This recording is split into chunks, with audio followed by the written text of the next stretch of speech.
தேனி மாவட்டம் கூடலூரில் விவசாயத்தை ஊக்குவிக்கும் விதமாக சுற்றுலாத்துறை வேளாண்மை துறையுடன் இணைந்து தனியார் தோட்ட நிர்வாகத்தினர் அக்ரோ டூரிசம் அமைப்பதற்கான ஆலோசனை கூட்டத்தை நடத்தினார்கள். தேனி மாவட்டம் தமிழக கேரளா எல்லையில் உள்ள கூடலூர் பகுதியில் நெல், வாழை மற்றும் தென்னை விவசாயத்தில் ஏராளமான விவசாயிகள் ஈடுபட்டு வருகின்றனர். மேற்கு தொடர்ச்சி மலை அடிவார பகுதியில் விவசாய நிலங்கள் அமைந்திருப்பதால் இங்கு நிலவி வரும் தட்பவெட்ப நிலையை அனுபவிப்பதற்காக நாள்தோறும் வெளிமாநிலம் மற்றும் மாவட்டங்களில் இருந்து ஏராளமான சுற்றுலா பயணிகள் வந்து செல்வது வழக்கம்.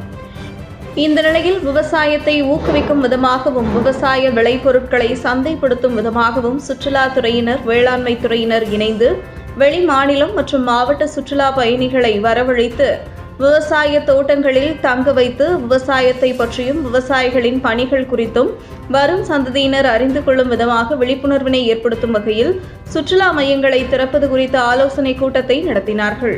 தேனி தோட்டக்கலை கல்லூரி மற்றும் ஆராய்ச்சி நிலைய இயக்குநர் ராஜாங்கம் தலைமையிலும் மாவட்ட சுற்றுலாத்துறை அலுவலர் பாஸ்கரன் முன்னிலையில் வெளிமாநிலங்களில் இருந்து வந்த ஏராளமான அக்ரோ டூரிசம் மைய நிர்வாகிகள் கலந்து கொண்டு தங்களின் கருத்துக்களையும் தேனி மாவட்ட விவசாய பகுதியில் வெளிமாநில சுற்றுலா பயணிகளை வரவழைத்து விவசாயத்தை சந்தைப்படுத்துவது குறித்த ஆலோசனைகளையும் நடத்தினார்கள். தேனி தனியார் விவசாய சுற்றுலா மைய இயக்குநர் கர்ணன் அனைவருக்கும் ஆலோசனைகளை எடுத்து கூறி நன்றி தெரிவித்தார்.